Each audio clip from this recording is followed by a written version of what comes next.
2 Samuel chapter 1. David hears of Saul's death. After the death of Saul, David returned from striking down the Amalekites and stayed in Ziklag 2 days. On the third day, a man arrived from Saul's camp with his clothes torn and dust on his head. When he came to David, he fell to the ground to pay him honor. "Where have you come from?" David asked him. He answered, "I have escaped from the Israelite camp." "What happened?" David asked. "Tell me." "The men fled from the battle," he replied. "Many of them fell and died. Saul and his son Jonathan are dead." Then David said to the young man who brought him the report, "How do you know that Saul and his son Jonathan are dead?" "I happened to be on Mount Gilboa," the young man said, "and there was Saul leaning on his spear, with the chariots and their drivers in hot pursuit.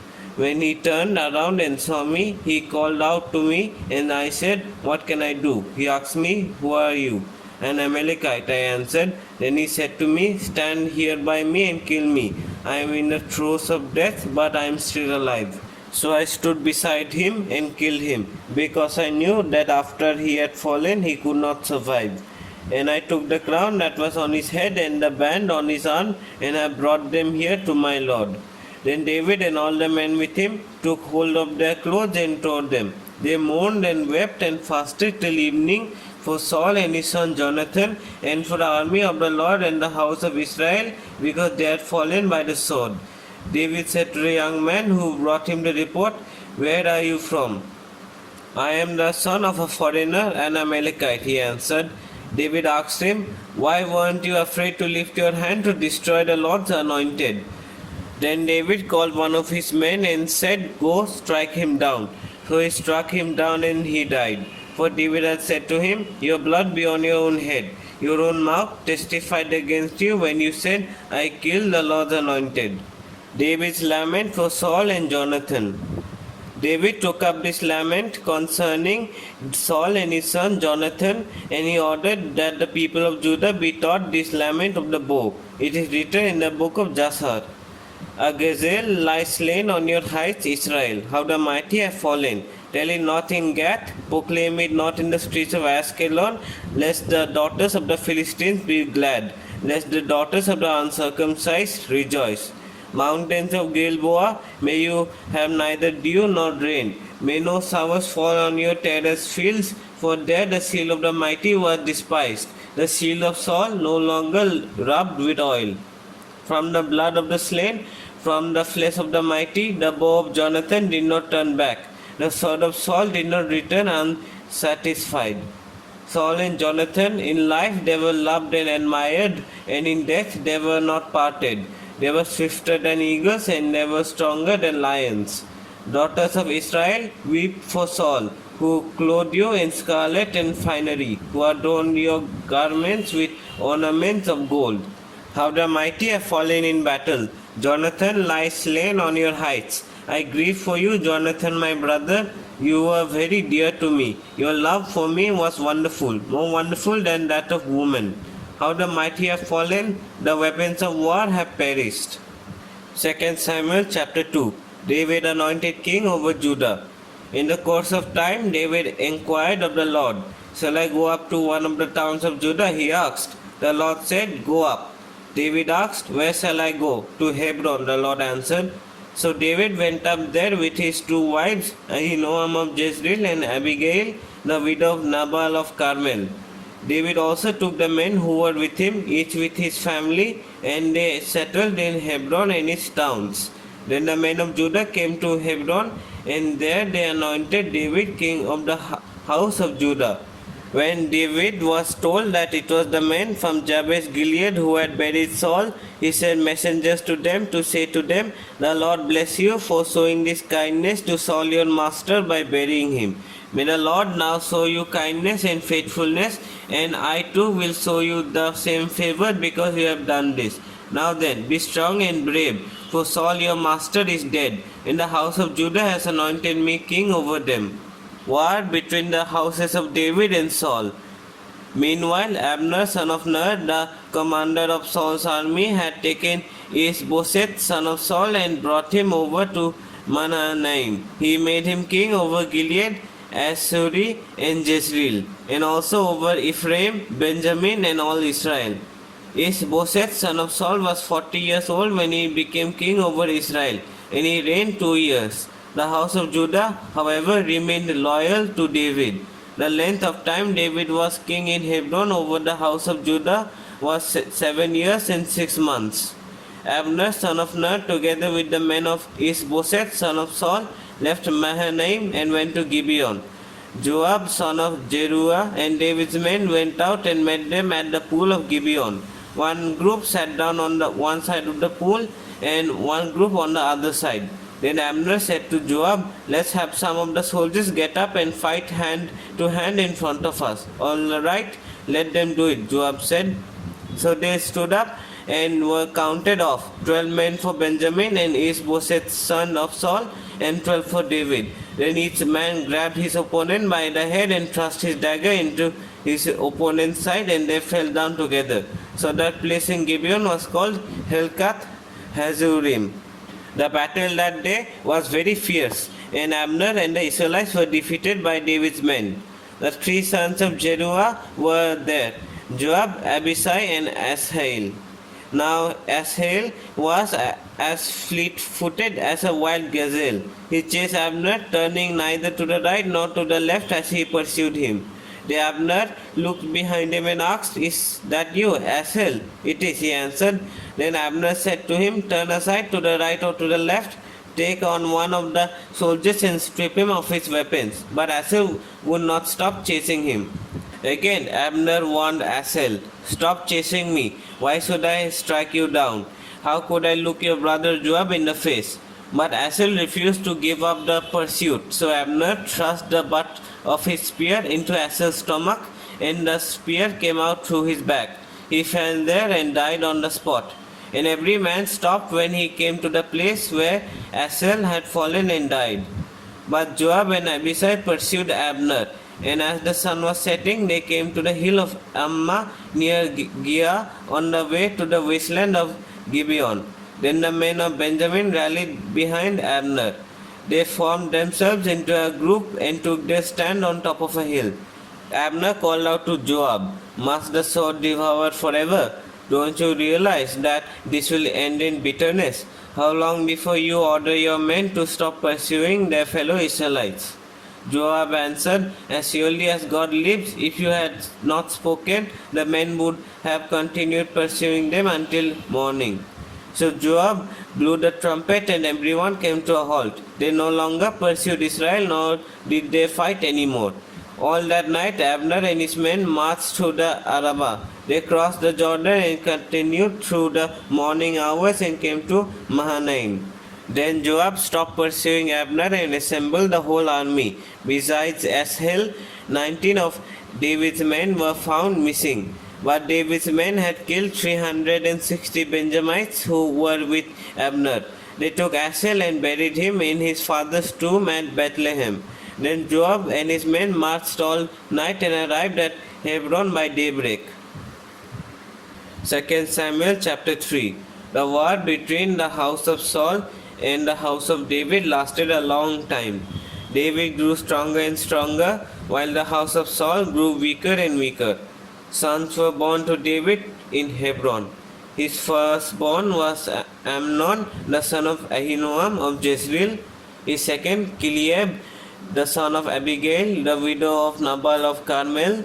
The third, Absalom, the son of Maacah, daughter of Tamai, king of Gesur. The fourth, Adonijah, the son of Haggith. The fifth, Shephatiah, the son of Abital. And the sixth, Ithream, the son of David's wife, Eglah. These were born to David in Hebron. Abner goes over to David. During the war between the house of Saul and the house of David, Abner had been strengthening his own position in the house of Saul. Now Saul had a concubine named Rizpah, daughter of Aiah, and Ishbosheth said to Abner, "Why did you sleep with my father's concubine?" Abner was very angry because of what Ishbosheth said. So he answered, "Am I a dog's head on Judah's side? This very day I am loyal to the house of your father Saul and to his family and friends. I haven't handed you over to David. Yet now you accuse me of an offense involving this woman. May God deal with Abner, be it ever so severely, if I do not do for David what the Lord promised him on oath, and transfer the kingdom from the house of Saul, and establish David's throne over Israel and Judah from Dan to Beersheba. Ishbosheth did not dare to say another word to Abner because he was afraid of him. Then Abner sent messengers on his behalf to say to David, "Whose land is it? Make an agreement with me, and I will help you bring all Israel over to you." "Good," said David, "I will make an agreement with you, but I demand one thing of you. Do not come into my presence unless you bring Michal, daughter of Saul, when you come to see me." Then David sent messengers to Ishbosheth, son of Saul, demanding, "Give me my wife Michal, whom I betrothed to myself for the price of 100 Philistine foreskins." So Ishbosheth gave orders and had her taken away from her husband Paltiel, son of Lais. Her husband, however, went with her, weeping behind her all the way to Bahurim. Then Abner said to him, "Go back home." So he went back. Abner conferred with the elders of Israel and said, "For some time you have wanted to make David your king.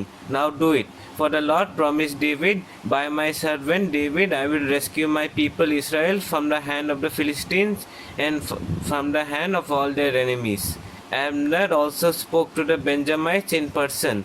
Then he went to Hebron to tell David everything that Israel and the whole house of Benjamin wanted to do. When Abner, who had 20 men with him, came to David at Hebron, David prepared a feast for him and his men. Then Abner said to David, "Let me go at once and assemble all Israel for my lord the king, so that they may make a covenant with you, and that you may rule over all that your heart desires." So David sent Abner away, and he went in peace.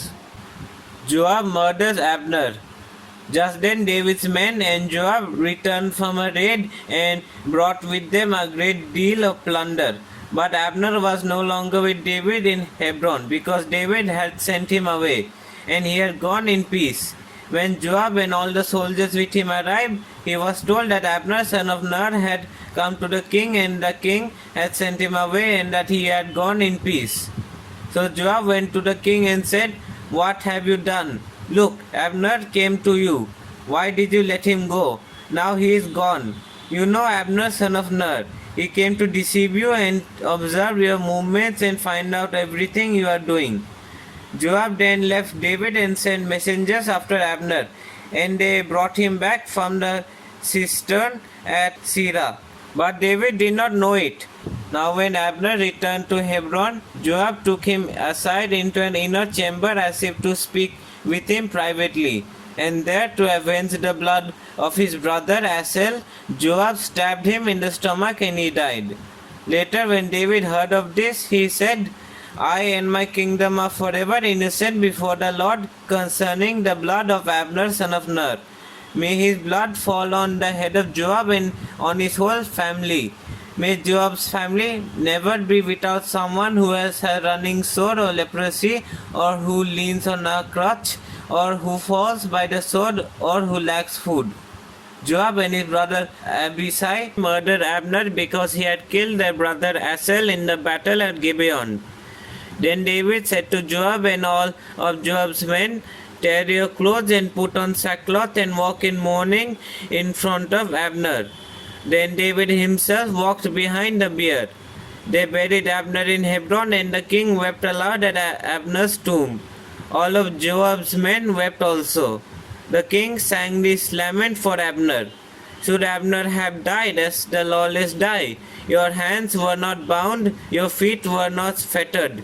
You fell as one falls before the wicked." And all of Joab's men wept over him again. Then they all came and urged David to eat something while it was still day. But David took an oath, saying, "May God deal with me, be it ever so severely, if I taste bread or anything else before the sun sets." All of Joab's men took note and were pleased. Indeed, everything the king did pleased them. So on that day all of Joab's men in all Israel knew that the king had no part in the murder of Abner son of Ner. Then the king said to his men, "Don't you realize that a great commander has fallen in Israel this day? And today, though I am anointed king, I am weak, and these sons of Zeruiah are too strong for me. May the Lord repay the evildoer according to his evil deeds." 2 Samuel chapter 4. Ishbosheth murdered. When Ishbosheth, son of Saul, heard that Abner had died in Hebron, he lost courage and all Israel became alarmed. Now Saul's son had two leaders of raiding bands. One was named Bana and the other Rechab. They were sons of Rimmon, the Beerothite from the tribe of Benjamin. Beeroth is considered part of Benjamin because the people of Beeroth fled to Gittaim and have resided there as foreigners to this day. Jonathan, son of Saul, had a son who was lame in both feet. He was 5 years old when the news about Saul and Jonathan came from Jezreel. His nurse picked him up and fled, but as he hurried to leave, he fell and became disabled. His name was Mephibosheth. Now Rechab and Bana, the sons of Rimmon the Beerothite, set out for the house of Ishbosheth, and they arrived there in the heat of the day while he was taking his noonday rest. They went into the inner part of the house as if to get some wheat, and they stabbed him in the stomach. Then Rechab and his brother Bana slipped away. They had gone into the house while he was lying on the bed in his bedroom. After they stabbed and killed him, they cut off his head. Taking it with them, they traveled all night by way of the Arabah. They brought the head of Ishbosheth to David at Hebron and said to the king, "Here is the head of Ishbosheth, son of Saul, your enemy, who tried to take your life. This day the Lord avenged my lord the king against Saul and his offspring." David answered Rechab and his brother Bana, the sons of Rimmon the Beerothite, "As surely as the Lord lives, who has delivered me out of every trouble, when someone told me Saul is dead and thought he was bringing good news, I seized him and put him to death in Ziklag. That was the reward I gave for his news. How much more when wicked men have killed an innocent man in his own house and on his own bed? Should I not now demand his blood from your hand and rid the earth of you?" So David gave an order to his men, and they killed him. They cut off their hands and feet and hung their bodies by the pool in Hebron. But they took the head of Ishbosheth and buried it in Abner's tomb at Hebron.